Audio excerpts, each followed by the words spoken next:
माशाल्लाह। बिस्मिल्लाहिर्रहमानिर्रहीम, अस्सलाम वालेकुम। Welcome to English for grade 6। We are learning unit 7 और बेटा हमारा आज का SLO है use prepositions of position, time, movement and directions including since and for. इससे पहले ग्रेड 5 में आप ऑलरेडी पढ़ चुके हैं demonstrate use of prepositions in writing showing position, time, movement and direction. So we are going to learn further inshallah with the name of Allah subhanahu wa ta'ala. Allah mentions in Quran Surah Al Imran verse 3, He has revealed to you, O Prophet sallallahu alaihi wasallam, the book in truth, confirming what came before it as he revealed the Torah and the gospel. Yes, my dear students. बेटा अल्लाह सुब्हानहू व तआला हमारे प्यारे नबी हज़रत मोहम्मद सल्लल्लाहु अलैहि वसल्लम से मुखातिब है और उनको बता रहे हैं कि अल्लाह ताला ने आपको वो बुक दी है जो कि आपसे पहले आने, ही रिवील्ड द बुक्स बिफोर, और वो कौन सी हैं? तौरात जिसको तौरा कहते हैं, और गॉस्पेल जो कि ज़बूर है, और बाइबल जो कि इंजील है। यहाँ सिर्फ तौरा और गॉस्पेल को रखा गया है। अब हमारे लिए यहाँ पर क्या मैसेज है? बीइंग मुस्लिम अल्हम्दुलिल्लाह we believe in all the prophets, in all the books. तो हमें अल्हम्दुलिल्लाह कुरान हमारी किताब है, और कुरान से पहले तौरात, ज़बूर, इंजील ये भी अल्लाह ताला की किताबें हैं जो अल्लाह ताला ने इंसानों की हिदायत के लिए भेजी। ठीक है, अब देखिए यहाँ पर बिफोर का वर्ड यूज किया गया है। अब बिफोर हमें क्या बता रहा है? एक टाइम इरा, मतलब इस टाइम से पहले, और इसको हम क्या कहते हैं? प्रेपोजिशन। इसी तरह से बेटा हम डिफरेंट प्रेपोजिशंस यूज करते हैं डायरेक्शंस के लिए, टाइम के लिए। इंशाल्लाह आज हम मजीद इनके बारे में पढ़ेंगे। सो हमें प्रेपोजिशन के बारे में क्यों पता होना चाहिए? Because prepositions show connections between words, है ना, ये वर्ड्स के दरमियान में कनेक्शन बताती हैं, and it helps us describing things more clearly, like saying the cat is on the table instead of just the cat is there. अच्छा, अब ये देखें, एक और भी इंपॉर्टेंट बात है, हम प्रेपोजिशन के साथ कैट की पोजीशन बता रहे हैं। इसका मतलब है करेक्ट प्रेपोजिशन सेलेक्ट करना इतना इंपॉर्टेंट है कि जैसे the cat is on the table की बजाय अगर हम कह देते the cat is under the table, तो उसकी पोजीशन ही बिल्कुल चेंज हो जाती है। इसलिए हमें प्रेपोजिशन, कौन सी प्रेपोजिशन कहाँ यूज करनी है, ये करेक्टली पता होना चाहिए। तो let's start with the brainstorming activity. Take turns saying where item in the classroom are. बहुत इंटरेस्टिंग एक्टिविटी है without saying the object itself. For example, a student could say this object is over the door. The second student guess which item his partner is describing.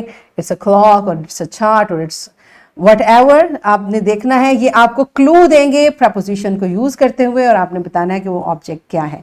If the student gets the answer right, they switch roles. This is also a good way to review vocabulary of classroom objects. Okay बेटा, तो आपने maximum चीज़ों, और कोशिश करें मुश्किल से मुश्किल आप इसमें सिचुएशन बनाएं।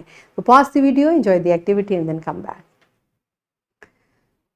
All right, so you mention a lot of things, है ना, बहुत सी चीज़ें आपने बताई। It's on the left side, it's on the right side, it's over, it's above, it's near and it's, है ना, ये सारे वर्ड्स हमने यूज़ किए, और आपने देखा है कि किस तरह से प्रेपोजिशन के यूज से हम एग्जैक्ट ऑब्जेक्ट तक पहुँचते हैं। तो हम मज़ीद इसके बारे में सीखते हैं। A preposition is a word used to link nouns, pronouns or phrases to other words within a sentence. Prepositions are usually short words and they are normally placed directly in front of the noun. For example, the cat is under a sofa. तो अब ये under जो है वो हमें क्या बता रहा है? cat की पोजीशन सोफा के हवाले से, ठीक है। The boy is hiding behind the door. ठीक है बेटा, ये देखें, the door and the boy दोनों नाउन है, और इनकी पोजीशन क्या है कि boy is behind the door. Okay, preposition of position. A preposition of position is a preposition which is used to refer a place where something or someone is located. अभी जैसे हमने इसको डिस्कस किया, दोबारा से देखते हैं। Let's play football in the park, right? Football park. The boy sat the chair, और उसकी preposition क्या है? On. A boy cheered. Right? So this preposition on is telling the position of boy. Preposition of time. A preposition of time is used to discuss specific time, dates, festivals, holidays, months, seasons, etc. हर वो चीज़ जो time से related है उसको हम preposition of time के साथ express करते हैं. Some prepositions of times are the same words as preposition of place. However, you can easily distinguish preposition of time from preposition of place because they always discuss time rather than the place. Simple बेटा, जब वो time को refer करेंगी तो वो preposition of time है, अगर वो place को refer करेगी तो वो preposition of position है. Since, अब ये preposition of time है, ये हम कब use करते हैं? Between a past time and now. She has been here since 5 o'clock, यानी वो 5 बजे से अब तक. देखिए अभी तक वो है और पास्ट टाइम क्या है? 5 o'clock से अब तक यहाँ है. तो जब इस तरह का टाइम आपने मेंशन करना होता है तो हम since preposition यूज करते हैं, यानी specific time. He has not slept since yesterday. I have not eaten French food since I left France. Right? और इसके अगेंस्ट है for. For हम कब यूज करते हैं? During a length of time. She is going to sleep for an hour. अब देखें ये यहाँ पर हम कैसे डिफ्रेंशिएट करते हैं बेटा? सिंस हम यूज करते हैं जब हमें एक टाइम एग्जैक्ट पता है, लेकिन फॉर हम यूज करते हैं जब हमें उस टाइम की कोई एग्जैक्ट नहीं पता. जैसे एन आवर, अब वो कौन सा आवर है we don't know, that's why we have use for. तो बेसिकली सिंस और फॉर में हम इस तरह से फर्क करते हैं कि सिंस में we are confirm about the time, but in for situation when we are not confirm about the time we use preposition for. She has been crying for 2 hours. They have been smoking for 2 years. अब वो कौन से 2 years हैं? We don't know. That's why we have used for. Right? Okay. Preposition of movement. These prepositions are used to show movement to or from. ठीक है ना? कहाँ से कहाँ? We use it to show movement with aim of a specific destination. She ran under the shelter. वो भागकर कहाँ गई? शेल्टर. तो उसकी डेस्टिनेशन क्या थी? शेल्टर. तो हमने ये preposition यूज कर ली. They walked down the stairs. और preposition of direction.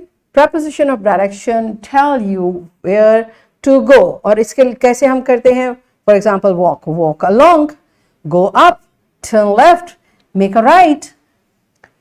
Turn right. Turn to the corner. Walk down. Go along. अब इस तरह से head down, go around, go down, walk straight. अब अगर ये हम walk straight कहते हैं तो ये आपको पता चलिए किस डायरेक्शन में चलना है? सीधा, straight.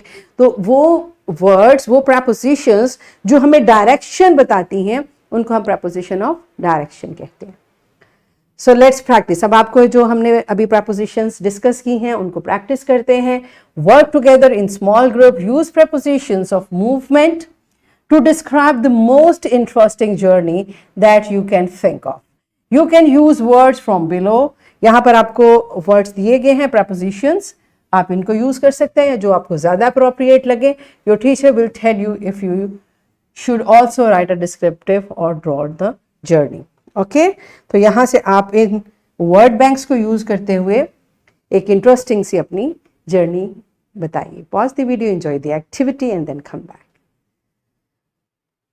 Yes, my dear students. बेटा देखा आपने कितनी ज़्यादा prepositions यूज़ की हैं, इसीलिए prepositions को understand करना important है. All right ji, let's practice it from your book. This is this question. आपने अपनी book में इसको solve करना है. Pause the video, complete this question and then come back. Okay, now it's time for your homework.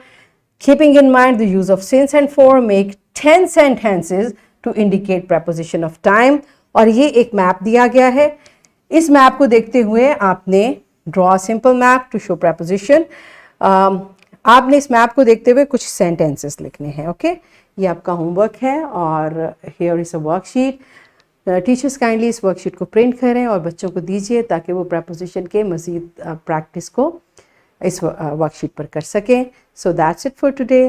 Thank you and Allah हाफिज़.